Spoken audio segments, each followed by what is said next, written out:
Good morning, everybody. Harvest is all wrapped up. As a post-harvest treat, we are going to the Saskatchewan Roughriders football game later today down in Regina.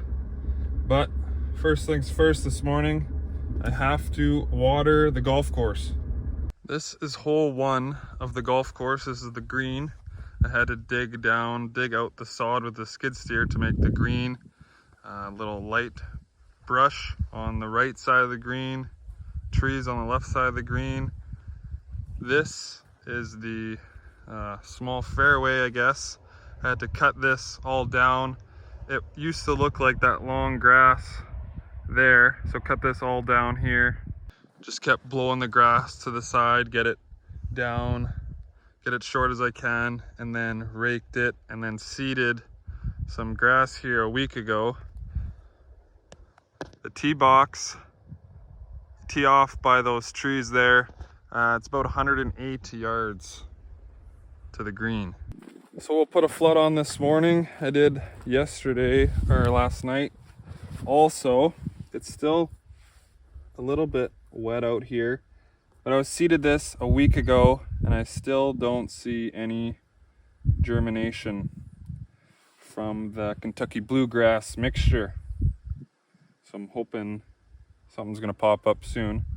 Only thing that's growing is volunteer canola, if you can believe it or not. I don't get it. Like, this was grass here.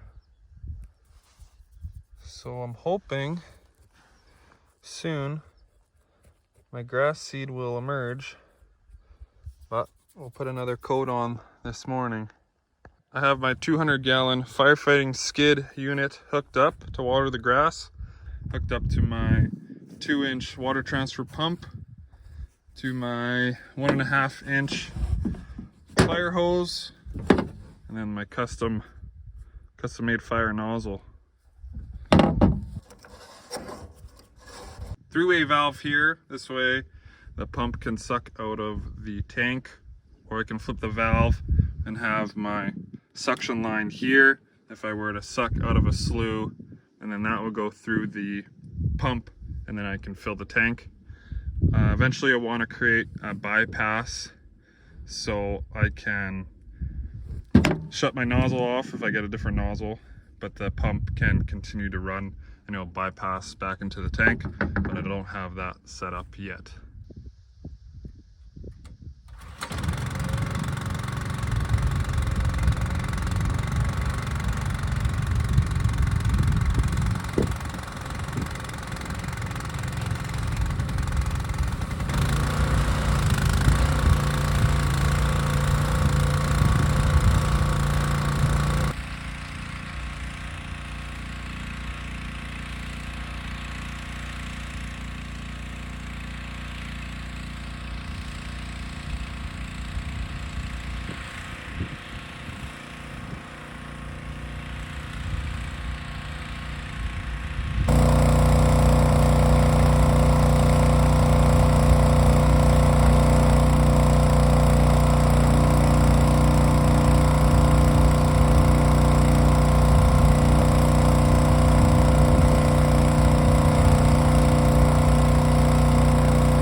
Sure doesn't take long to blow out this tank, only a few minutes, but about 30 minutes to fill it from the well. I think the #1 rule when watering is moist, not mud. At least that's what I've been told. If anyone has any ideas or tips, leave them in the comments below. I think it's pretty good for seeding grass in the fall, but it has been freezing at night, -1, -2, -3. So sometimes I don't water in the evenings, just in the mornings, and then the ground warms up. Try that. It won't get water tonight because we're going to the football game, but maybe in the late afternoon I can get one on before we go. And it's also good for fires around the farm. Now that it's complete, I'll probably keep this on my truck more often for future harvests and such. have a slight journey up north, 6 miles. We have 1,200 acres to do up there. I won't get it all done today, but today and tomorrow. These harrows feel so big. These are 100 foots. Strawmaster Pro, 100 foot. We also make 120. So we had 70 foot brands before. These guys feel pretty big.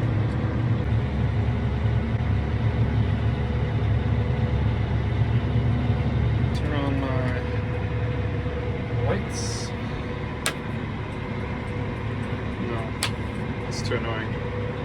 Northwest wind. Take note of that. How I start my field up there. Just passing the Rider Rock. I wonder how the boys will do tonight. We like to try to get to 1 game a year. Play Edmonton.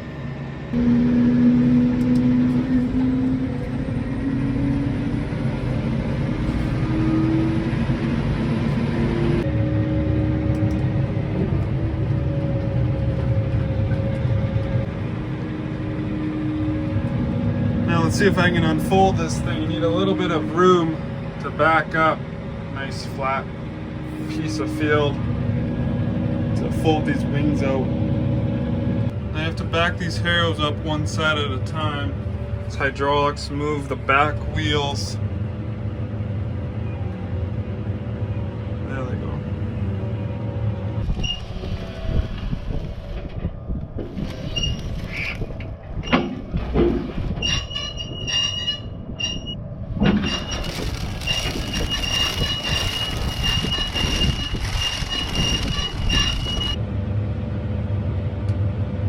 Do one side at a time or else it'll hit in the middle.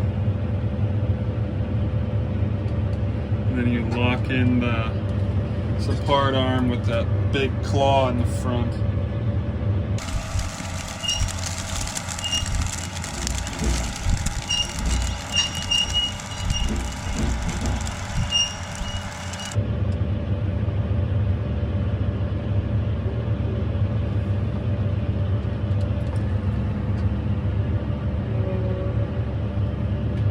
That guy's locked.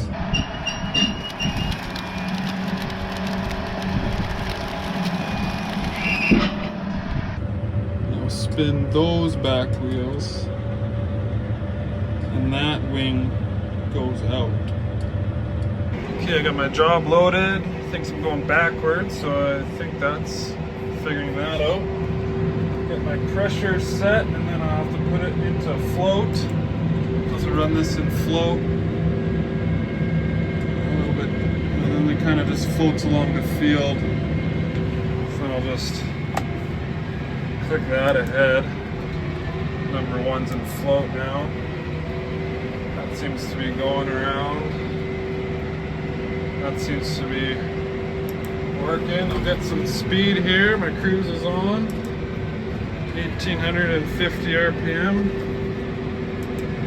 Maybe we'll just go around and do the headlands first, then I'll do that.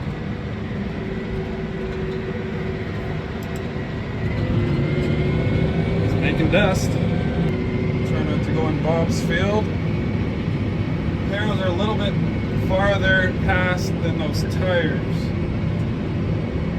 Yeah, right about there. Maybe that's a little too thick. Right about there. Man, that's that's making some dust now.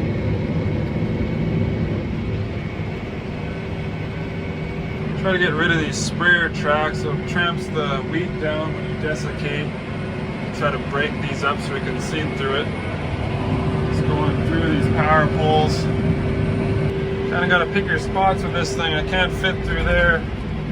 You got to go around. 70 foots you could. This one, oh boy. This one you can't. Woo!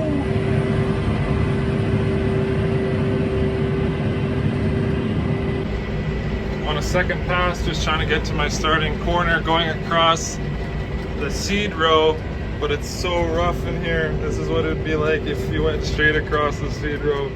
It's just bouncing. Got my GoPro there. Take it on an angle here and bust up these desiccating tracks. Bust those up. Do some straw management. My grandpa disced all these sloughs, so we'll smoothen those out so we can seed through those in the spring. Just try to get rid of that residue and make a nice seed bed for next year.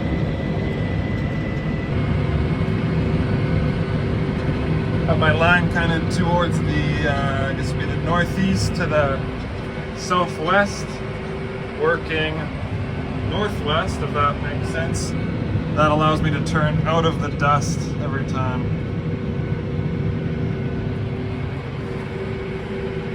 Now we're cruising. Turn sharp, but I still want those tires to keep moving. I don't want that inside corner to go backwards at all. It'll grab my line. Speed up again.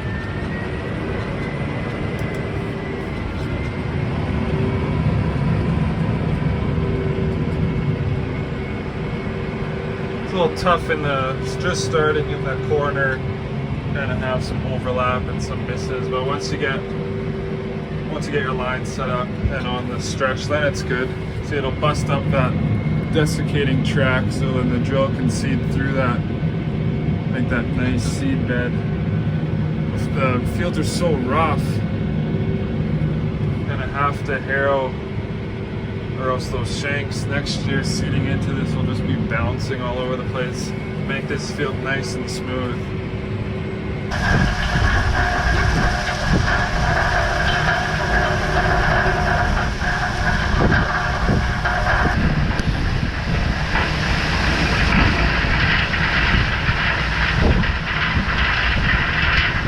The harrows will also incorporate any wheat kernels in the field, kind of incorporate them into the soil, hopefully get them to germinate this fall yet, and either freeze off in the winter or we'll spray them out in the spring, and that way you can leave the field a little bit cleaner.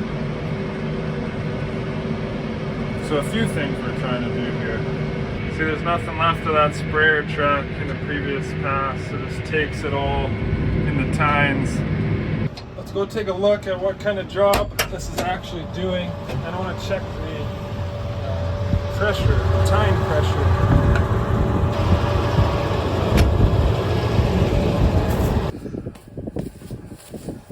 Can't really. I think there's lots of pressure on there. Harrows are running pretty flat. I think they're set pretty good. See, this is the tine angle. It's at 3 of 4. So they're all at 3. And this is the damper here. So there's a measurement. You measure the threads to have those set how you want it. Maybe I should shut that guy off. Not much traffic out here. So this is unharrowed.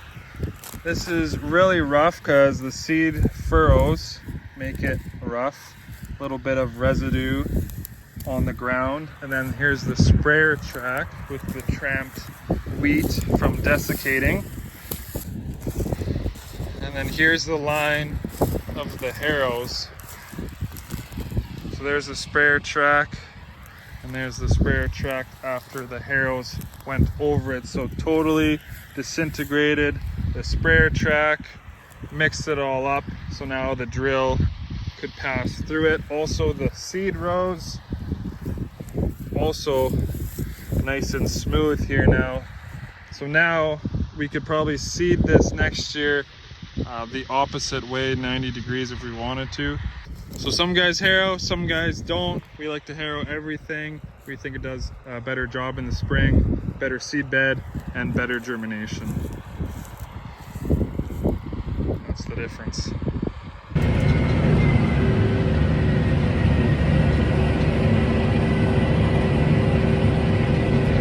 With these sloughs all disced up, makes it a little bit rough, then we can hit it with the harrows, smooth it back out, and then hopefully in the spring we can seed through them if they don't fill with water.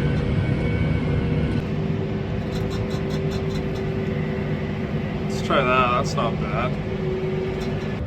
Doesn't take too much time to do a quarter with these. Now let's see if we can fold her up. Now once the middle clears, I can do the other side.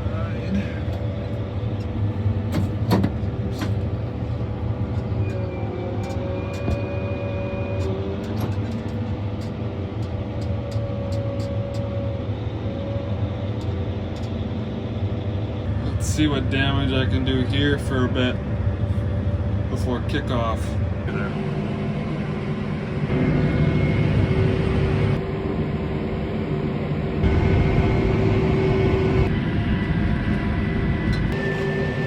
Couple drops on the window, big hill coming up. Let's see our engine load going up this guy.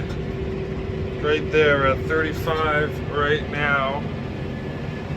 This is one of the toilet bowls on this field. In 10th gear, about 1800 RPM. Let's watch it climb. I think like 97% is the highest I've ever gotten it to. And what did that get to, like 95? Well, I wasn't gonna finish it all in one day anyway. See how the riders do.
Oh my God, he missed again.